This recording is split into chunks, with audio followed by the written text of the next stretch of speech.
ఓం నమ శివాయ. భారత్ మాతా శివశక్తి అవతార్ సత్యగీత మురళి తేదీ 28/3/2026 ప్రభాత పాఠము. ప్రియమైన పిల్లలు, ఈ డబ్బు సంపద అంతా కూడా చివరకు మట్టిలో కలిసిపోతుందని మీరు అర్థం చేసుకున్నారు. ఈ చక్రం తప్పకుండా తిరుగుతూనే ఉంటుంది. సత్యయుగం తప్పకుండా వస్తుంది. వినాశనము సమీపంలోనే ఉన్నది. భారతదేశంలో రక్తపు నదులు ప్రవహిస్తాయి. ఆ తర్వాత మళ్ళీ నెయ్యి నదులు ప్రవహిస్తాయి. యవనులు హిందువుల మధ్య పోరాటం కూడా జరుగుతుంది. ఓం నమః శివాయ. తండ్రి ఈ శరీరం ద్వారా సన్ముఖంలో ఉండి తెలియచేస్తున్నారు, నేను ఈ శరీరంలో ప్రవేశించాను. వీరిది వానప్రస్థ స్థితి, వీరి ద్వారానే మిమ్మల్ని చదివిస్తాను. కానీ ఈ విషయము ఈ బ్రహ్మకు కూడా తెలియదు. నేను వీరిలో ప్రవేశించి మిమ్మల్ని చదివిస్తాను అని చెప్తున్నారు. లేని పక్షంలో నేను ఏ విధంగా చదివించగలను? భగవంతునికి కూడా ఒక ముఖము అవసరం ఉంటుంది కదా. మనుషులు గోముఖానికి వెళ్ళడానికి ఎన్నో అవస్థలు పడతారు. చాలా దూరానికి నడిచి వెళ్ళి గోముఖాన్ని దర్శిస్తారు. ఇక్కడ మౌంట్ ఆబూలో కూడా గోముఖము ఉంది. అక్కడికి చేరుకోవడానికి 700 మెట్లు ఉంటాయి. వీటి వల్ల ఎలాంటి ప్రయోజనము లేదు. ఇది రాతితో నిర్మించిన గోముఖం మాత్రమే. అక్కడి నుండి జలపాతం ప్రవహిస్తుంది. జలపాతం యొక్క నీరు వేడిగా కూడా ఉంటుంది. కొన్ని చోట్ల చల్లగా ఉంటుంది. ఇప్పుడు మీరు గోముఖము అంటే ఏమిటో అర్థం చేసుకున్నారు. దానినే జ్ఞానంగా చెబుతారు. తండ్రి బ్రహ్మ యొక్క గోముఖం ద్వారా జ్ఞానాన్ని తెలియచేస్తారు. కానీ జలాన్ని అమృతంగా భావించి మనుషులు ఎన్నో కష్టాలు పడుతున్నారు. వాస్తవానికి జలము కాదు, అమృతం అంటే జ్ఞానము. వారు శ్రీకృష్ణుని భగవంతుడుగా పిలుస్తారు. కృష్ణుణ్ణి ఎవరైనా గుర్తు చేసుకోవచ్చు. భక్తి మార్గంలో మీరు కృష్ణుని చాలా గుర్తు చేసేవారు. కృష్ణుడి కోసం ప్రాణాన్ని ఇవ్వడానికి కూడా సిద్ధంగా ఉండేవారు. శ్రీకృష్ణుడి కొరకు ఉపవాస దీక్షలు కూడా చేసేవారు. మీరు కూడా 7 రోజుల పాటు ఏమీ తినకుండా తాగకుండా ఉపవాసం చేసేవారు. కృష్ణుడు లభిస్తాడా లేదా అన్నది తర్వాత విషయము. కేవలము నమ్మకంతో ఉపవాసం చేసేవారు. బాహ్య ప్రపంచంలో ఉపవాసం చేసేవారికి ఏదో ఒకటి లభిస్తుంది. ఎవరో వచ్చి వారి ఉపవాస దీక్షను విరమింపజేస్తారు. మీ దీక్షను ఎవరు విరమింపచేయరు. మీకు ఏమీ లభించదు. ఇప్పుడు తండ్రి తెలియచేస్తున్నారు, పిల్లలు మీరు ఇప్పుడు ప్రిన్సెస్గా భావించండి. నేను ఇలా అవుతున్నాను అని ఈ బ్రహ్మబాబా కూడా చాలా సంతోషపడతారు. ఈ చదువును ఈ బ్రహ్మ కూడా చదువుతున్నారు, మీరు కూడా చదువుతున్నారు. ఈ బ్రహ్మకు చాలా ఆనందము కలుగుతుంది. నేను వృద్ధుణ్ణి కావచ్చు, యువకుణ్ణి కావచ్చు, అయినప్పటికీ ఈ చదువు ద్వారా నేను నారాయణునిగా అవుతాను అని ఈ బ్రహ్మకు చాలా సంతోషం కలుగుతుంది. తప్పకుండా ఆ తర్వాత ప్రిన్స్గా అవుతారు. తండ్రిని మీరు ఎందుకు మర్చిపోతూ ఉంటారు? ఆత్మ అనే స్మృతి మీకు ఉంటుంది కదా. ఆలోచించండి.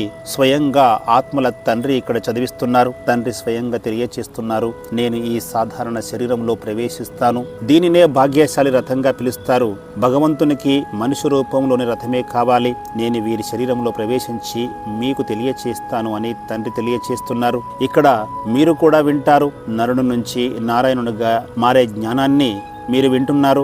భగవంతుడు అత్యంత పతితమైన వ్యక్తిలో, అది కూడా వానప్రస్థ వయస్సులో ప్రవేశిస్తారు. ఇక్కడ ఈ వృద్ధుడు అంటే బ్రహ్మబాబా కూడా చదువుతున్నారు, నేను నరుని నుంచి నారాయణుడుగా అవుతానని వీరి హృదయంలో ఉంటుంది. సత్యయుగంలో మనము భవనాల్లో నివసిస్తాము.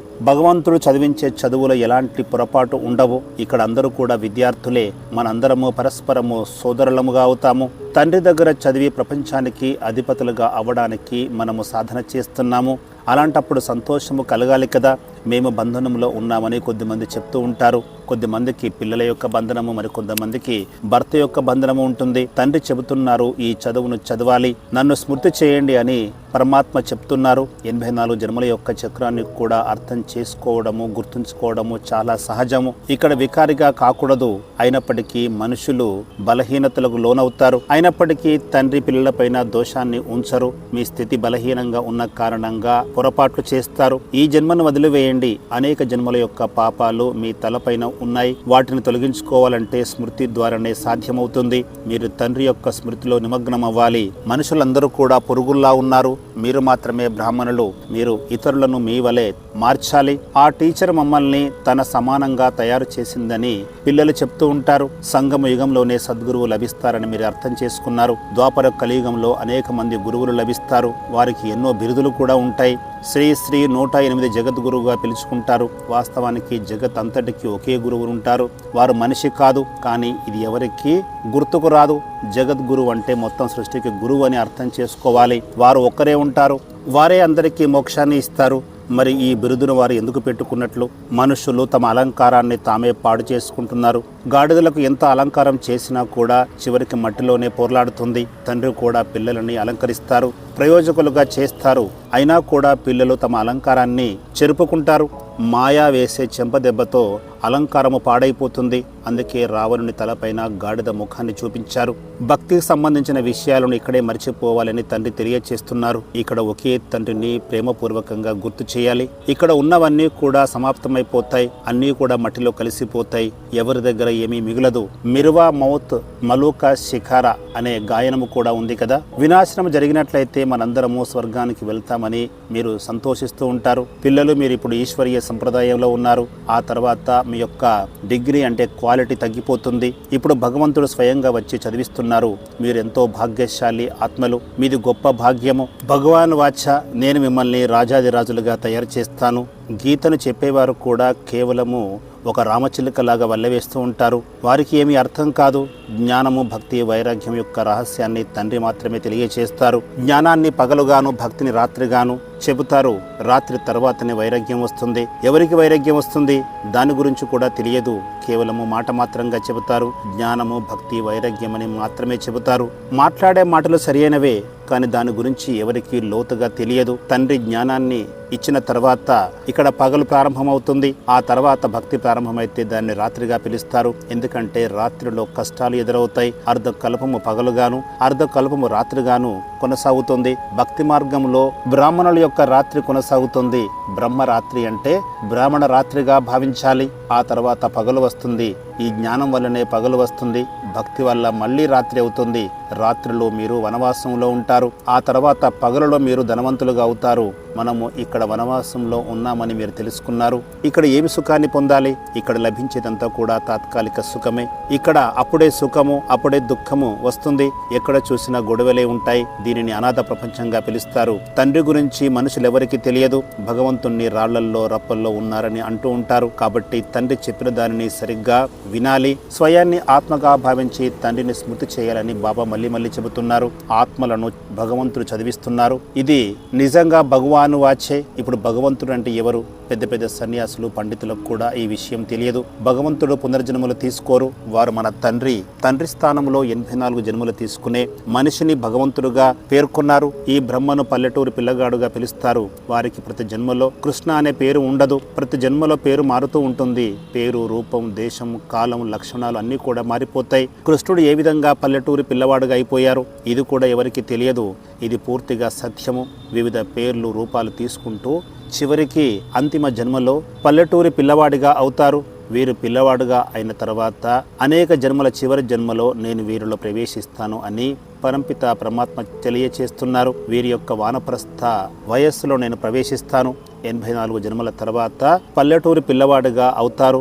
ఈ బ్రహ్మబాబా కూడా చెబుతున్నారు, నేను బాల్యంలో పూర్తిగా పల్లెటూరు అబ్బాయిగా ఉండేవారు నేను చెబుతున్నారు. అంటే పూర్తిగా నిరుపేదగా ఉండేవారు. ఈ యొక్క డ్రామా అనాదిగా కొనసాగుతోంది. ఇందులో అందరూ కూడా నటీనటులే. ఈ సృష్టి రూపీ వృక్షం గురించి మీరు తెలుసుకున్నారు. ఎవరైతే పునర్జన్మలు తీసుకుంటారో వారే డ్రామా ప్రకారంగా మళ్ళీ పునర్జన్మలు తీసుకుంటారు. ఈ డ్రామా ముందే నిర్మించబడినది. అందరికీ తమ తమ పాత్రలు ఇవ్వబడ్డాయి. ఇక్కడ ఏడవలసిన అవసరం లేదు. అనాదిగా ప్రతి ఒక్కరి పాత్ర కొనసాగుతూ వస్తుంది. ఇది అనాది అవినాశి డ్రామా. దీనికి ఆది లేదు, అంతము లేదు. పాతది కొత్తగాను, కొత్తది మళ్ళీ పాతగాను మారుతూ ఉంటుంది.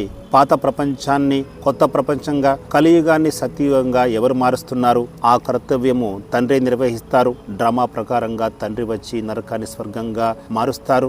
నేను నా ఇష్టానుసారంగా వ్యవహరించను అని తండ్రి తెలియచేస్తున్నారు. కొద్దిమంది మిమ్మల్ని అడుగుతారు, మీ బ్రహ్మబాబా భగవంతుడు అయినట్లయితే ఇది చేసి చూపించాలి అని కోరుతారు. ఈ బ్రహ్మబాబా ఏ విధంగా భగవంతుడు అవుతారు? నేను భగవంతుడిని ఈ బ్రహ్మబాబా ఎక్కడ చెప్పారు? భగవంతుడు నిరాకారుడు, గుప్తమైన వారు. ఈ బ్రహ్మబాబాను భగవంతునిగా పిలవకూడదు. నేను పల్లెటూరి పిల్లవాడిని అని బ్రహ్మబాబా చెప్తున్నారు. ఇది బ్రహ్మ యొక్క రాత్రి, బ్రహ్మ యొక్క పగలు వస్తే మనం దేవతలుగా అవుతాము. మీరు ఇప్పుడు మనుషుల నుంచి దేవతలుగా మారడానికి వచ్చారు. మనిషిని దేవుడిగా చేయడానికి ఎక్కువ సమయం పట్టదు. నానక్ కూడా భగవంతుని యొక్క మహిమను చేసేవారు. గురునానక్ కలియుగంలో జన్మించారు. ఈ సమయంలో ప్రతి ఒక్కరు తమో గుణంలో ఉన్నారు. ఇక్కడ అనేక మంది దొంగలు, దుర్మార్గులు ఉన్నారు. ప్రతి ఒక్కరూ సామాన్యంగా ఆలోచించాలని గురునానక్ చెప్పేవారు. మీరు భగవంతుని భగవంతుని పైన ఎన్నోసార్లు సమర్పణ అయ్యారు. భక్తి మార్గంలో కూడా మీరు భగవంతునికి చెప్తూ వచ్చారు, ఓ భగవంతుడా, మీరు వచ్చినట్లయితే మీ కొరకు మేము సమర్పణ అవుతామని చెప్పారు. ఈ డ్రామా ముందే నిర్మించబడింది, కానీ దాని అర్థం ఎవరికి తెలియదు. ఇది శాశ్వతంగా నిలిచి ఉంటుంది. ఇది అవినాశి డ్రామాగా పిలుస్తారు, కానీ దీనిని అర్థం చేసుకోకుండా మాట్లాడుతారు. కప్పల వలె అరుస్తూ ఉంటారు. దేవుణ్ణి దూషించే వారికి కూడా నమస్కరిస్తారు. మనుషులకు ఏమీ అర్థం కాదు. అయినప్పటికీ తండ్రి తెలియచేస్తున్నారు, నన్ను స్మృతి చేయండి, అప్పుడే మీ పాపాలు తొలగిపోతాయని చెబుతున్నారు. మీరు తమో గుణం నుంచి సతో గుణంగా మారుతారు. మీకోసము కొత్త ప్రపంచము స్థాపన అవుతుంది. దేవీ దేవతలు పాత ప్రపంచంలో అడుగు పెట్టరు అనే మహిమ కూడా ఉంది కదా. వారి కొరకు కొత్త ప్రపంచం నిర్మాణం జరగాలి. కాబట్టి పాతది తప్పకుండా వినాశనం జరుగుతుంది. ఇంకా కొంత సమయం మాత్రమే మిగిలి ఉంది. వినాశనం ఎలా జరుగుతుందో కూడా మీరు అర్థం చేసుకోవాలి. ప్రతి 5,000 సంవత్సరాలకు ఈ చక్రం తిరుగుతూ ఉంటుంది. లక్షల సంవత్సరాలతో పోలిస్తే 5,000 సంవత్సరాలు చాలా తక్కువ సమయము. వారు చెప్తున్నది ఏది కూడా నిజము కాదు. ఇక్కడ ముఖ్యమైన విషయము, తండ్రిని స్మృతి చేయాలి, అప్పుడే మీ పాపాలు తొలగిపోతాయని పరమాత్మ తెలియచేస్తున్నారు. మీ పుణ్యాన్ని కూడా జమ చేసుకుంటూ ఉండాలి. తండ్రి వద్దకు ఒక వార్త వచ్చింది. భావనగర్ దగ్గర ఒక గ్రామంలో ప్రపంచ శాంతి కోసం పెద్ద చెంటుక యజ్ఞం నిర్వహిస్తున్నారు. అందులో 151 హవను కుండీలు నిర్మించారు. కాబట్టి భావనగర్ పిల్లలు అక్కడ స్టాల్ని ఏర్పాటు చేయాలి. దాని కొరకు భావనగర్ వారికి బాబా సందేశాన్ని ఇస్తున్నారు. భగవంతుడు సర్వవ్యాపి కాదు, ఆత్మలు సర్వవ్యాపులు కారు, మాయ మాత్రమే సర్వవ్యాపి అనే నినాదాలు రాస్తూ బోర్డులు ఏర్పాటు చేయాలని సూచిస్తున్నారు. గీతను పరంపిత పరమాత్మ ఈ ప్రస్తుత పురుషోత్తమ సంగమ యుగంలో చెప్తున్నారు. పతిత పావనులు ఒక్కరే, వారినే పరంపిత పరమాత్మ శివునిగా పిలుస్తారు. గంగా యమున పతిత పావని కాదు. ఏ ఆత్మిక జ్ఞానాన్ని ఇచ్చేది పరంపిత పరమాత్మ శివుడు. వారే ముక్తిదాత. మనిషి మరొక మనిషికి ముక్తిని ఇవ్వలేరు. ఇలా తరచుగా చెప్పే అంశాలను పెద్ద పెద్ద బోర్డులపై రాయాలి అని బాబ్ దాదా సూచిస్తున్నారు. ఇలా చెప్పడం ఎవరిని నిందించడము కాదు. కల్పం యొక్క ఆయుష్ 5,000 సంవత్సరాలు మాత్రమే. ప్రతి యుగము 1250 సంవత్సరాల పాటు కొనసాగుతుంది. ఇలాంటి విషయాలను పెద్ద పెద్ద బోర్డులపై రాసి ఉంచాలి. తద్వారా ప్రజలకు అవగాహన కలుగుతుంది. పిల్లలు చాలాసార్లు మర్చిపోతూ ఉంటారు, లేదా ఇలాంటి బోర్డులు ఏర్పాటు చేయడానికి భయపడతారు. దేహాభిమానం వల్ల పిల్లల్లో శక్తి తక్కువగా ఉన్నది. అందుకే బాబ్ దాదా తెలియచేస్తున్నారు, యోగ బలము, జ్ఞానం యొక్క బలము అవసరము. పిల్లల్లో దేహాభిమానం చాలా ఎక్కువగా ఉంది. స్వయాన్ని తక్కువగా అంచనా వేసుకుంటారు. ముఖ్యమైన విషయాన్ని మీరు గుర్తుంచుకోవాలి. మీ విజయము ఎలా జరుగుతుంది, ఏ విధంగా జరుగుతుందో కూడా మీరు గుర్తుంచుకోవాలి. గురువులకు, మహామండలేశ్వరులకు కూడా ఈ జ్ఞానాన్ని తెలియచేయాలి. ముందుగా వారిపైన విజయాన్ని సాధించాలి. ఇప్పుడు వారి రాజ్యం కొనసాగుతుంది. వారికి లక్షల మంది అనుచరులు, శిష్యులు ఉన్నారు. రాజులు చాలా ధనవంతులుగా ఉంటారు. సమావేశాలు జరుగుతున్నప్పుడు అక్కడికి వెళ్ళి ఈ విషయాలను ప్రస్తావించాలి. దీనిపైన పిల్లలు ఆలోచన చేయాలి. ఎవరైనా మాటలు ముందుకు వస్తే చాలా మంచిది, కానీ అలా ధైర్యం చేసేవారు ఎవరు కనిపించడం లేదు. ఒకవేళ గురువులు ఓటమిని అంగీకరిస్తే అన్ని వదిలేస్తారు. ఒక రాజు ఓడిపోతే ప్రజలు ఎక్కడికి వెళుతారు? అక్కడ విప్లవం జరుగుతుంది. పెద్ద కలకలం చెలరేగుతుంది. శివబాబాను కూడా నిందిస్తారు. ఆ తర్వాత అయ్యో మేము భగవంతుని నిందించామే అని బాధపడతారు. ఇవన్నీ కూడా జరగవలసిందే. ఇప్పుడు మీరు దేహాభిమానాన్ని వదిలిపెట్టి ఆత్మాభిమానిగా అవ్వండి. ఇంత చెప్పినప్పటికీ తండ్రిని మీరు స్మృతి చేయలేకపోతున్నారు. స్మృతి ద్వారానే మీ యొక్క వికర్మలు నశిస్తాయి. యోగ బలం ద్వారా శక్తివంతంగా కావాలి. ఖడ్గానికి పదును ఉండాలి. ఒక ఖడ్గము 10 రూపాయలకు కూడా లభిస్తుంది. మరో ఖడ్గము 1000 రూపాయలకు లభిస్తుంది. రకరకాల ధరల్లో అమ్ముతారు. అమెరికా వారు పాత వస్తువులను ఎక్కువగా కొనుగోలు చేస్తారు. 300 విలువ చేసే వస్తువును కూడా 1500 రూపాయలకు అమ్ముతారు. ఇక్కడ ధనం ఎంత ఉన్నా కూడా చివరికి మట్టిలోనే కలిసిపోతాయని మీరు అర్థం చేసుకున్నారు. తండ్రి జ్ఞాన సంపన్నులు, కానీ ఆయనను నిందించారు. ఈ విషయాన్ని తెలియజేస్తే మీకు విజయం లభిస్తుంది. ప్రతి కల్పములో మీరే విజయాన్ని సాధిస్తారు. ఈ చక్రం తప్పకుండా తిరుగుతుంది. సత్యయుగం తప్పకుండా వస్తుంది. వినాశనము సమీపములో ఉన్నది. దీనిని పిల్లలు అర్థం చేసుకున్నారు. భారతదేశంలో రక్తపు నదులు ప్రవహిస్తాయి. ఆ తర్వాత నెయ్యి నదులు ప్రవహిస్తాయి. యవనులు, హిందువుల మధ్య యుద్ధం కూడా జరుగుతుంది. ఇక్కడ ఎంతో మందిని అకారణంగా కొడతారు. దానిని మీరు చూశారు. కానీ పిల్లలు మీరు మాత్రము చాలా సంతోషంగా ఉండాలి. మీ ముందు ప్రతి ఒక్కరు కూడా మోకరిల్లుతారు. మీరు బాణాలు వేయడం అంటే వారిని చంపినట్లు కాదు. అవన్నీ కూడా కథలలోని అంశాలు. ఇవన్నీ అర్థం చేసుకోవాల్సిన విషయాలు. మీరు డ్రామా ప్రకారంగా నడుస్తున్నారు. శివబాబాకు ఎలాంటి ఆందోళన లేదు. అదేవిధంగా ఈ దాదాకు కూడా ఆందోళన లేదు. బాబ్ దాదా ఇద్దరు కూడా పురుషార్థము చేపిస్తున్నారు. గురువులంతా కూడా అసత్యాన్ని తెలియచేస్తున్నారు. దానిని ఏ విధంగా నిరూపించాలో మీరు ఆలోచించాలి. భగవంతుణ్ణి రాళ్లల్లో రప్పల్లో ఉన్నట్లుగా నింద చేశారు. భగవంతుని ఎంతగానో అవమానించారు. ఇప్పుడు తండ్రి స్పష్టం చేస్తున్నారు, యదా యదా హి ధర్మస్య, మీరు నన్ను ఎంత దూషించినప్పటికీ ఎంత అవమానించినప్పటికీ నేను మీకు ఉపకారం చేస్తాను అని చెబుతున్నారు. మీరు మాత్రం నాకు ఎంతో అపకారం చేశారు అని తండ్రి గుర్తు చేస్తున్నారు. మంచిది. ఓం. ఆత్మిక పిల్లలకు ఆత్మిక బాప్దాదా మాత్పితల యొక్క ప్రియ స్మృతులు. నమస్తే. వరదానము అంతర్ముఖి భవ. స్వయాన్ని ఎప్పుడూ సుఖ సాగరంలో లీనమై ఉన్నట్లుగా భావిస్తున్నారా? తండ్రి సుఖ సాగరంలో అయితే పిల్లలు కూడా ఆ సుఖములో లీనమై ఉండాలి. తండ్రి సుఖదాత అయినప్పుడు పిల్లలు కూడా సుఖదాతలే కదా. తండ్రి ఆత్మలకు సుఖ ఖజానాను ఇస్తారు. అలాగే మీరు కూడా మారారా? అంతర్ముఖులుగా ఉండండి. ఎందుకంటే అంతర్ముఖంగా ఉన్నట్లయితే ఎల్లప్పుడూ సంతోషంగా ఉంటారు. ఎల్లప్పుడూ స్వాచింతన చేయండి. సంపన్న మూర్తిగా మారండి. అప్పుడే మీరు తండ్రి సమానంగా తృప్త ఆత్మగా అవుతారు. ఓం నమః శివాయ.